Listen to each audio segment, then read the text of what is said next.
Right, as you can see, if you can see, it's a little bit muddy.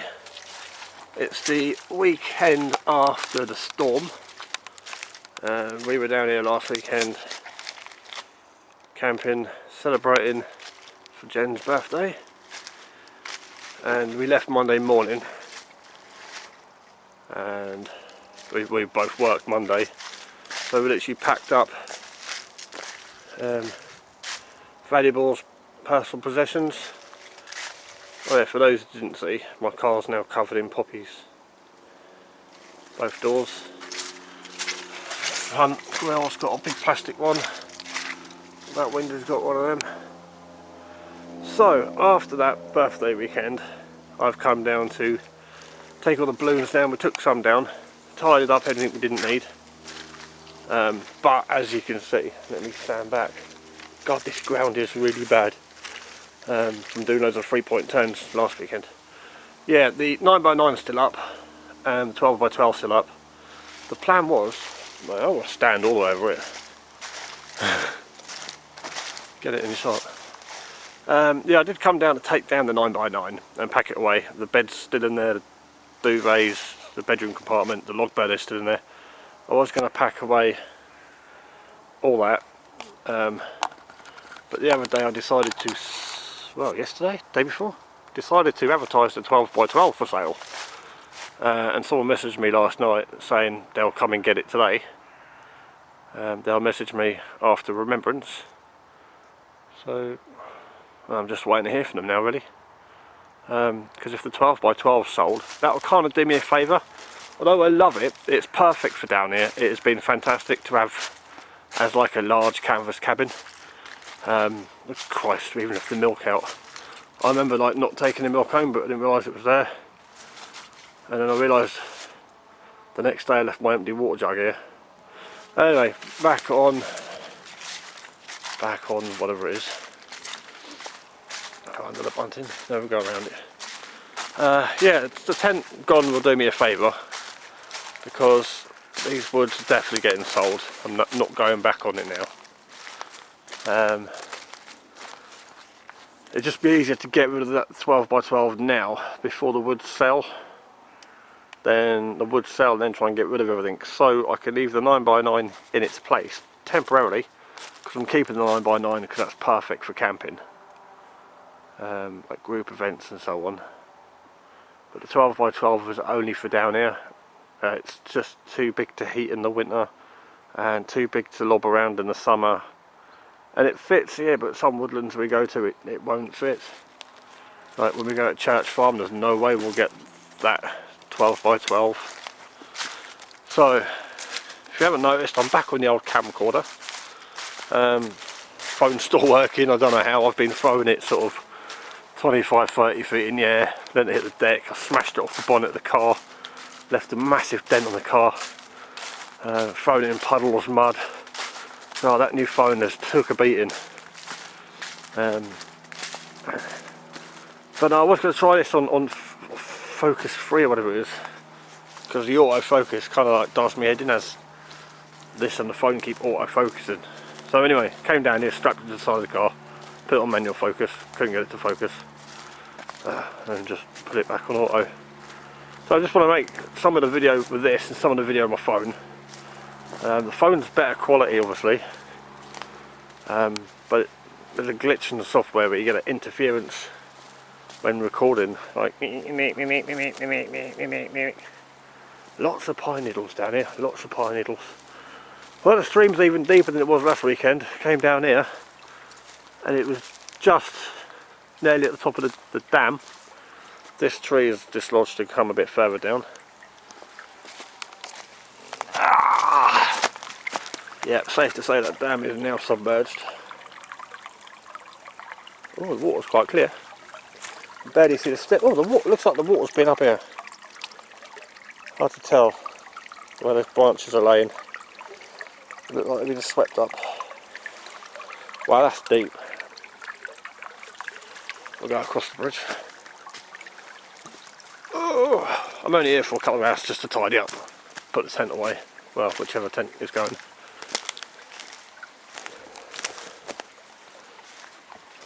Yeah, that is deep.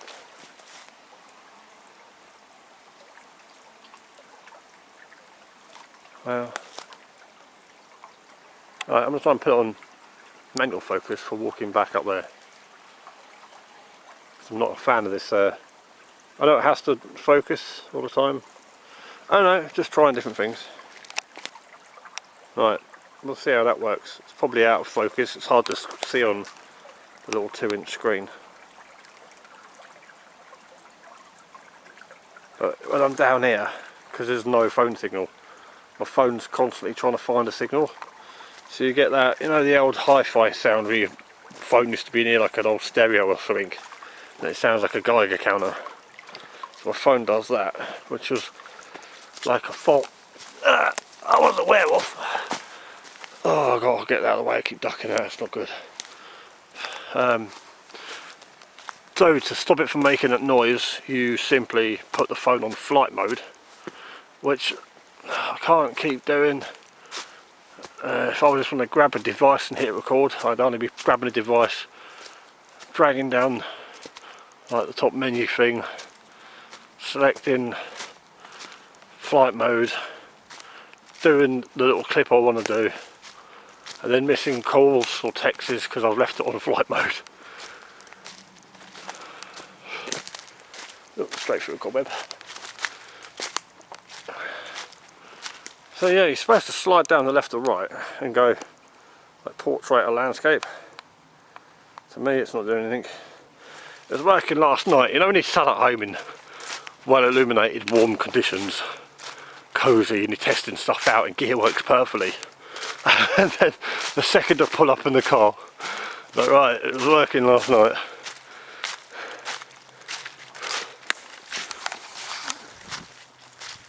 I'm probably blowing now. That's the good thing about these canvas tents. You can just leave them up. I just used the dust brown brush to sweep off the roof because it was completely covered in leaves. Oh, that's what it is. And yeah, didn't do much of a tour last weekend because we were just down for our birthday, but yeah, this was just a bedroom. We just slept in here, so we literally had bags of clothes on the top. We had coal in there burning for the night. I'll come through. We didn't use this door. We left this side closed up and just went in and out of the two tents from over there, obviously. Yeah, didn't use any of this space here in the tent. Had these doors closed up and just literally used it as a bedroom. Had lots of water been running down the chimney, that's soaking wet. The stove's got quite a lot of discolour into it now, as I've had it a few years. And this bedroom compartment, I don't know, don't ask me where it's from, some camping shop online. They do single, double and a large double. And this was about 12-13 quid. Pegged to the ground. I think the airbed's gone down. Yeah. So I've got to pack away a couple of duvets and a couple of pillars. Although I think there's 2 in each, yeah.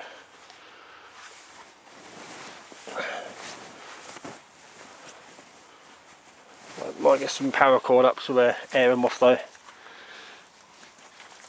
Oh. Yeah, hang some paracord up.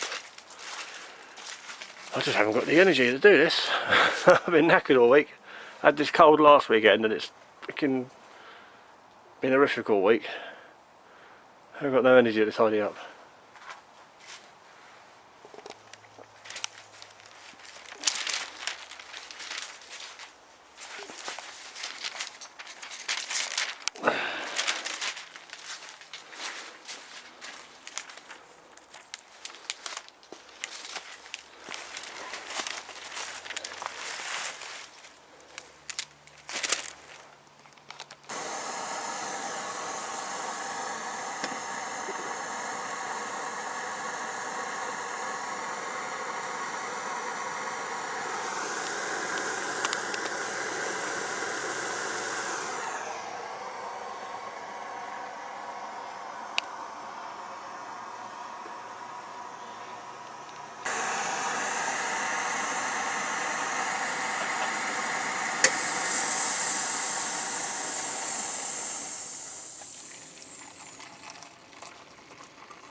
Rome wasn't built in a day.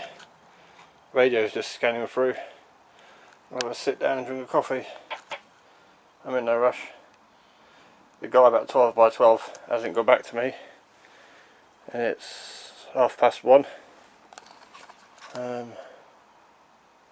yeah, just going to pull it along, tidying up as I go.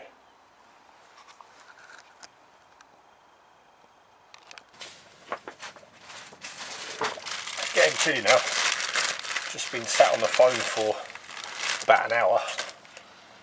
The usual not getting anything done down here. Got a couple of cups of coffee, which is all good. I'm freezing cold. So while I'm in the 9x9, I'm going to let the air bed down completely, get the pillars packed away, get the bedroom compartment down. While I'm in it, I'm going to have a bit of heat.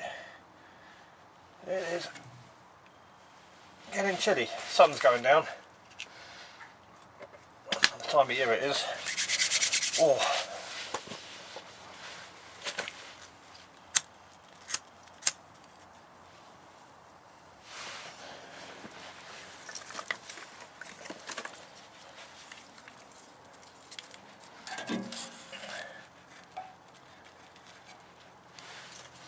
All these sticks I've found seem quite dry. I only want this to burn for like 10-15 minutes. I'm not here for the night. Just enough so I can warm my hands up to use them. Save putting on gloves. Not putting any big logs on. I've got no coal to burn.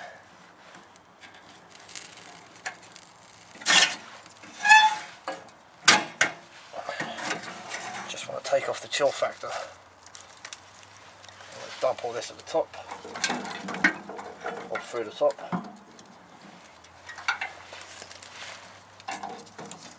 This probably won't light at all. So we'll delete this bit if it doesn't burn. This one's a bit wet.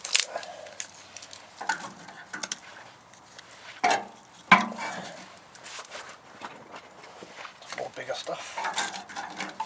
Yeah, just to warm this tent up. Although both doors are open.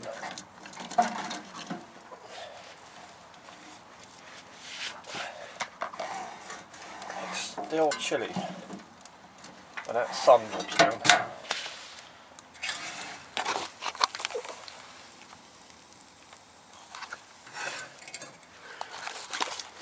Oh, and a big stick there I was going to snap up. Forgot about that. Yeah, both doors are wide open, but the sun is going down just over there. Probably got an hour of usable daylight. So should open that butterfly valve up as well actually before it gets hot. And then, because the guy hasn't turned up to buy the 12 by 12, I'm going to put a couple of ratchet straps inside and hang the duvets up in there, just to wear them out. They still smell of washing powder, because they were clean when we came down last weekend, despite that bit of mud there that I kicked it by accident when I was climbing through. But that's all damp there, the rest of it's dry. That one's bone dry, but this one's just wet on this corner. You can tell by the colour. Yeah, just down there is wet. So I'm going to hang them up inside there. It's big enough to hang double duvets. In fact, they might even be king size. I think that one's king size. And I'm going to leave this up because that wall's still a bit wet. You can put these away wet. Shouldn't do if you're going to, depends where you're going to store them. But yeah, I've put this away wet before, it's been fine. But that's the good thing about owning your own land. You can just leave them up. Yeah, the council might turn up and put a silly little note on them. Fuck them, it's my woods, do what I want. Right, now I'm going to put all this shit away while that's slowly putting a bit of warmth into the tent. Well, not without staring at it for a few seconds just to see if it actually is going to burn.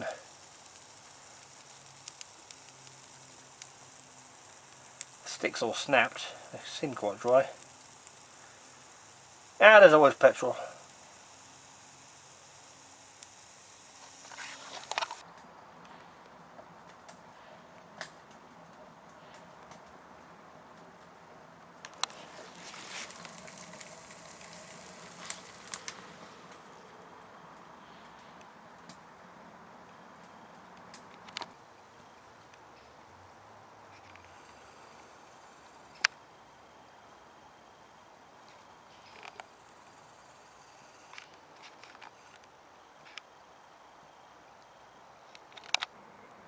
Right, just put the bedroom compartment in there, not you can see. Pillars all packed away. It's a bit hot in here. I think I need to close this down. It'll probably start glowing if I close this down. Oh, okay, now just a load of sticks. Oh, it's glowing at the back.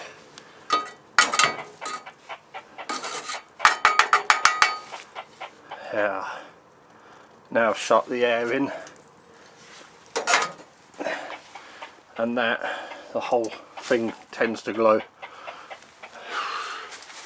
Just at the this thing's freaking out.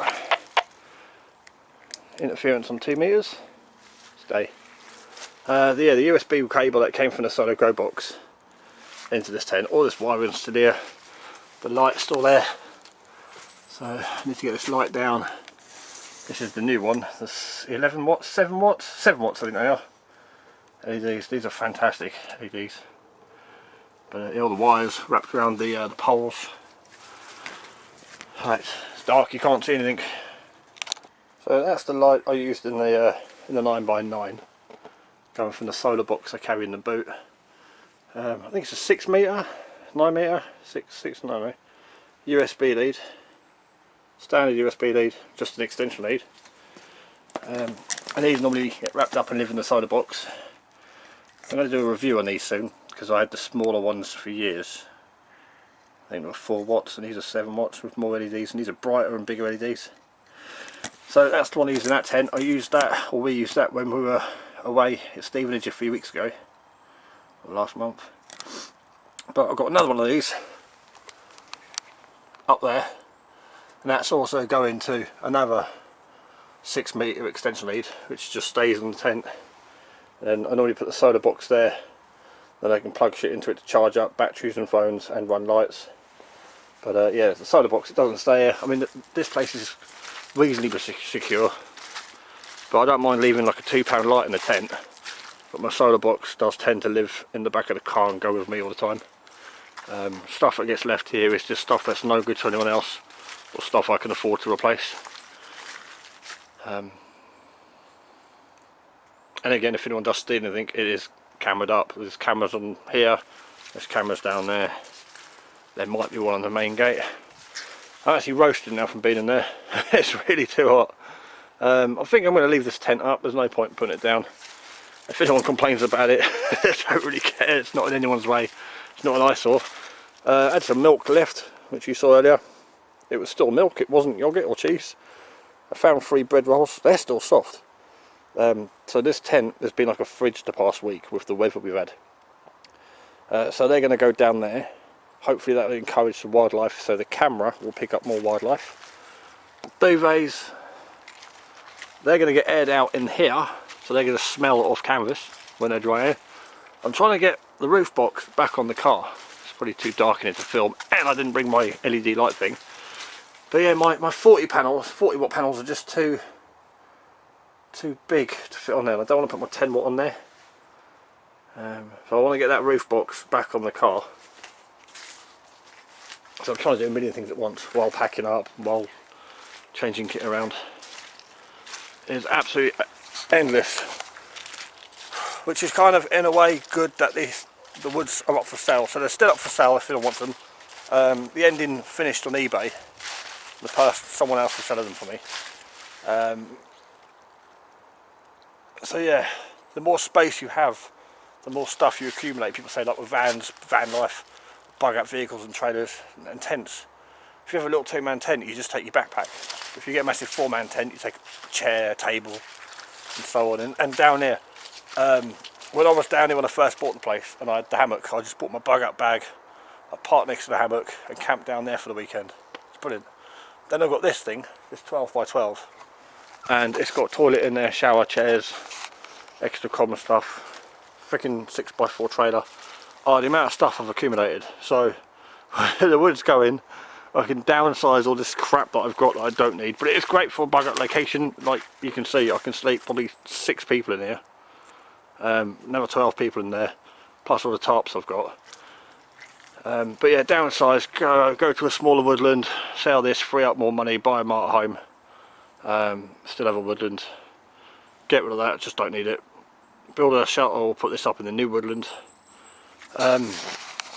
Or sell both tents and buy the Wolf 9x9 because it's taller, and I've got the Wolf tunnel, and the Wolf tunnel doesn't fit this tent, but it'll fit the Wolf tunnel. And also here, you come out the woods and there's a hill up that way, a hill out that way, and I'm sure that way is the same as a hill. Like, we're low down here, really low down. So radio, when I come down here with the radios, crap. That thing works, yeah, I listen to the local repeater. That's all I can pick up. I've had a go down here with HF with a long wire. I've had the Magic Wonder Wand on the back of that 817 on the back wheel. Yeah, I can pick up like 40 metres and 20 metres. No way can I transmit, especially QRP down here. Even if I brought down, because I've got a scaffold pole to put up down here, which I never got around to doing, wouldn't make a difference. I need to get an antenna.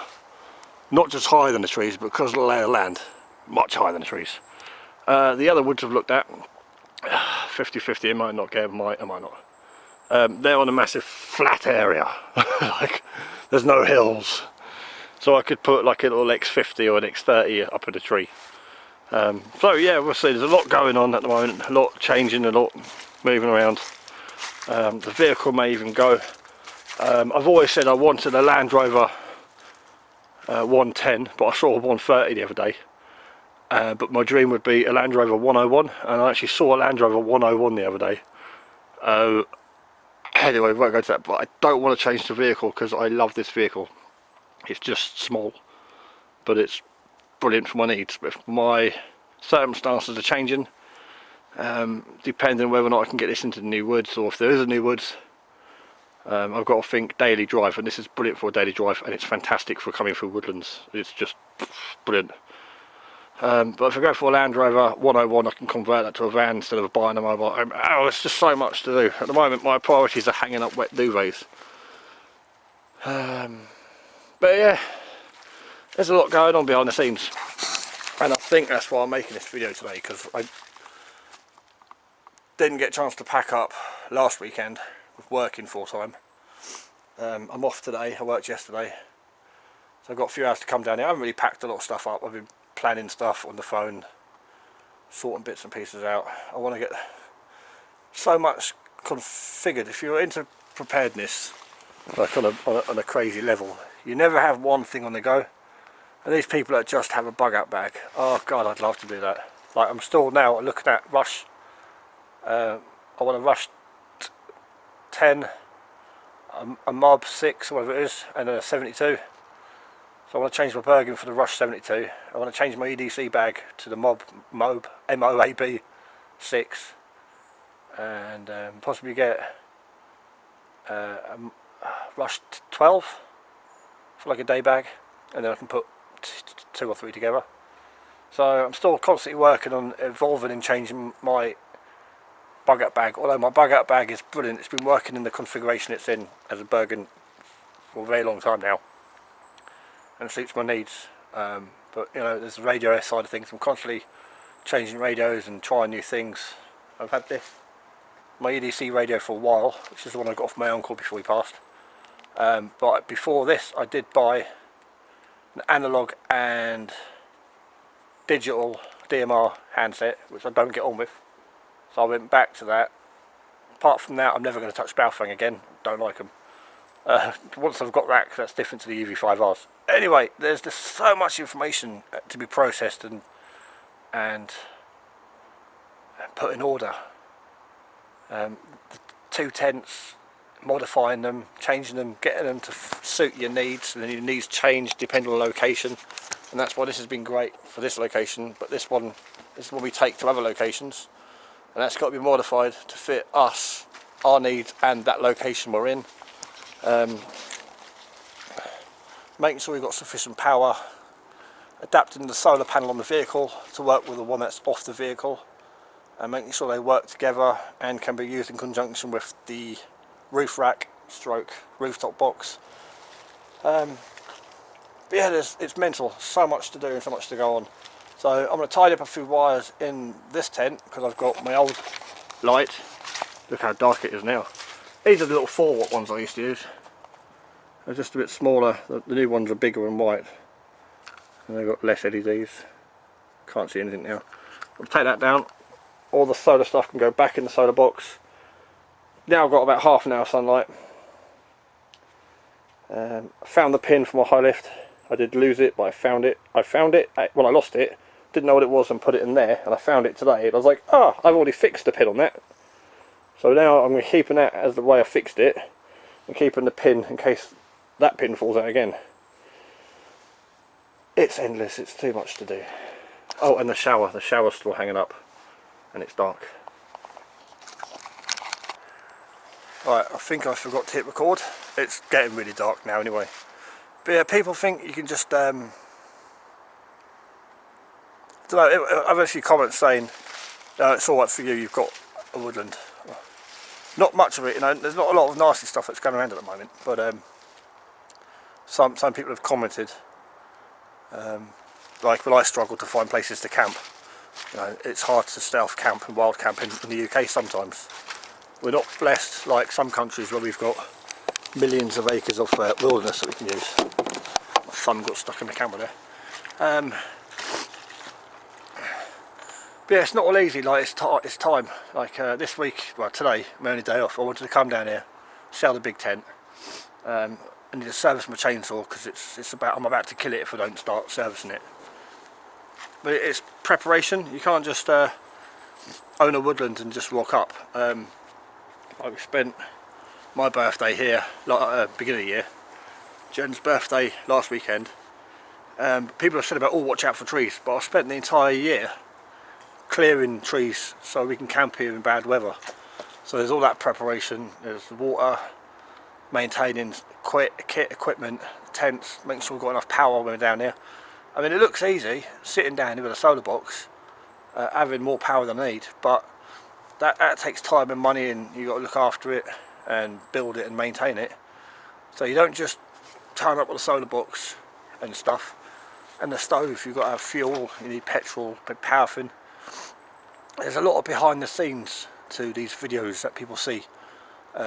Whether it is someone with a big Land Rover, people say, oh, it's alright for you, you've got like a vehicle like that, you can just go anywhere you want. But there's preparation behind it. People don't realise the maintenance, the money, the time, and there isn't enough time in this world. But yeah, so the place is facilitated, big word, for me just to rock up and use. But it's constant, even when I'm not here, I'm at work or at home, planning the next thing to be done down here, constantly adapting, evolving tents, equipment, moving kit around. It's full on. You don't actually get a lot of time to sit down here and chill out like my videos may suggest. Behind the scenes there's a lot of hard work. But yeah, I recommend it. Go and buy or rent a bit of woodland, a plot. You know, there are ways and means of doing it. I do recommend it. You know, if, like me, you didn't have access off woods freely to camping. It's been a great journey. It's been good fun. I'm acting like they're sold, but they're not sold yet. There's still a lot to do. I still might be renting some woods, like not far from here. But then that's why that big tent's going. Could sell that one, use the money to buy a wolf tent. Yeah, there's just so much to do. It is non-stop. And on my videos I think it looks like I just turn up, spend the night here and go home again. But it's far from that at all, far from that. Putting equipment away, cleaning it, servicing it, replacing it, replenishing stock, food, keeping on top of that. So we can turn up, there's toilet roll here, little things like sponges and washing up liquid. It's tiny little things behind the scenes, they all add up to like bags of coal, procuring firewood, swap hands. Yeah, there's a lot to do when you're doing this sort of thing. Someone else who makes canoes. People are like, oh, it's brilliant, you just make a canoe and you sell it for £500, you must be minted. No! Guy spends hours, time, money, engineering, like prototypes, testing. There's a lot to everything. Like it's not just like running a car. Like I just check the oil now and then and put an air in the tyres. Big projects like this are crazy and they take up a lot of your time and stress. The stress I've had of owning a woodland the past year and a half is crazy. Sleepless nights, feeling sick, not being able to eat because you're worried about shit down here, and every time you talk to someone about stuff and they come up with something new, what was it, Someone said a while ago, have you got woodland insurance? I went, no. What do I need that for? And I went, in case a trespasser falls and hurts himself. So now I'm constantly worried some poor bastard's going to poke an eye out and I'm going to get sued. Yeah, so this is a bit of behind the scenes. I mean, it's great to be down here. I've had a walk around today, seen a few trees and branches that come down. But I've had to get on and do some stuff. So next time I turn up and spend the night here, it looks like I've just turned up with a hammock and had a nice night. Because I've done all the preparation beforehand. I've came here, I've got my car squared away, the solar stuff done. I'm now working on getting the solar box back on there. So when it goes back on the car, it looks like that. Sorry, the roof box is back on the car. Don't realise that I've got to measure and find new solar panels and change all the wiring to get it on there. You know, the duvets, I don't just pull the duvets out the back. They've got to be stored properly. They've got to be dried out, then hung up in the tent, and then put away, and then brought out. So then we've got duvets for the next camp. I know when you go camping, you pack and you unpack and put stuff away. Like everyone does it. But yeah, I'll be glad to have a break from this place. I really will, because it's been fun. It is hard work though, coming down and constantly like checking the trees. I've not had a tree down in this facility, but through the woodland, like I said, it's 50 odd acres of woodland. There's been a lot of trees down, massive branches, and I can't afford to have that at camp. So I'm constantly checking the trees and bringing them down. There's one there that's been there for a while. I brought down because it was just split all the way down, dead, no branches on it. And I don't want it coming down on the car. I can't afford the repair work. I don't want it coming down on me or someone else. So it's constant stuff, and stuff's constantly getting put to the back of the list. So when people say, oh, you know, why haven't you made any videos recently? It's because I'm working, or why don't you just do this and just do that? It's because it takes time and I've got to try and do things my own way. Yeah, there's a lot to do. Right, anyway, I'm waffling. As you can see, it's getting darker and darker. I was hoping to get some footage on the way out, a different position of the camera, because the camera on the way in wasn't facing down enough. I actually bungeed the camera to the roof rack right there. And I need to get my softies back in there, because my softies weren't packed last weekend. They were thrown in the car and they're still floating around the back of the car all week, because I've not had time to put them in the bag. But yeah, I'm going to get on and tidy up this last couple of things. I'm going to catch you in a little bit. Right, let's try this. All packed up. Again, it's dark. Let's go and see what the camera picks up with the headlights on.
It's very muddy here.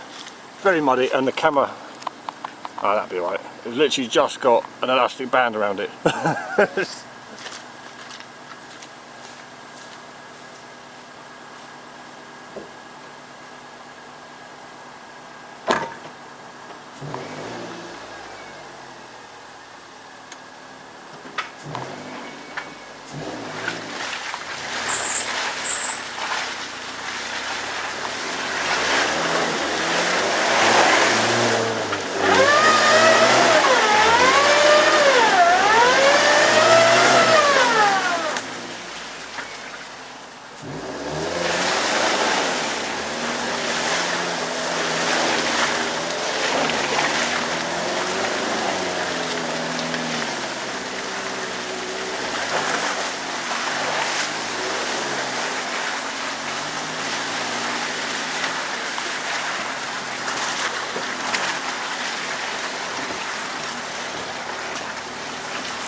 Right, I struggled a bit there. I thought, well, I flicked the switch to lock the diff, but I don't think the diff locked. Oh, the camera's covered in mud. Yeah, just an elastic band there.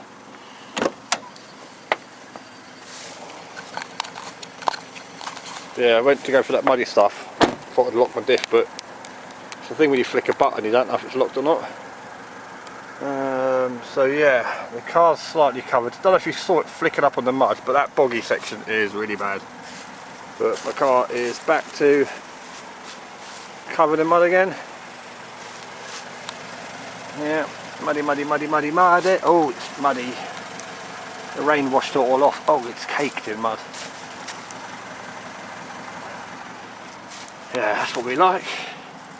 That's what we like. Yeah, that's quite deep down there. Normally the tow bar catches, but I think I managed to clear it today. But yeah, I drove into it. I like to back out pretty quick because I was like, as soon as I drove into it, I could feel the amount of mud I was pushing through. I was like, my diff isn't locked, so I backed out of there pretty sharp, and then just went through it again with momentum. Yeah, car's covered. Normally it's on the roof as well. Yeah, a little bit on the spoiler. The windscreen was covered. Headlights are clear. Right, well thanks for watching this little behind the scenes malarkey. Not a lot really going on today. Just a bit of tidying up and a couple of coffees. Yeah, like when I first got turned, I came in, flicked the switch there, and then the little light comes on there to say I've got the diff. But it doesn't always engage. Sometimes you got to rock it backwards and forwards. It is an old Chinese car, Japanese, whatever it is. Yeah, I'm gonna head home now, and yeah, nothing exciting ever happens here. I'll see you in the next video.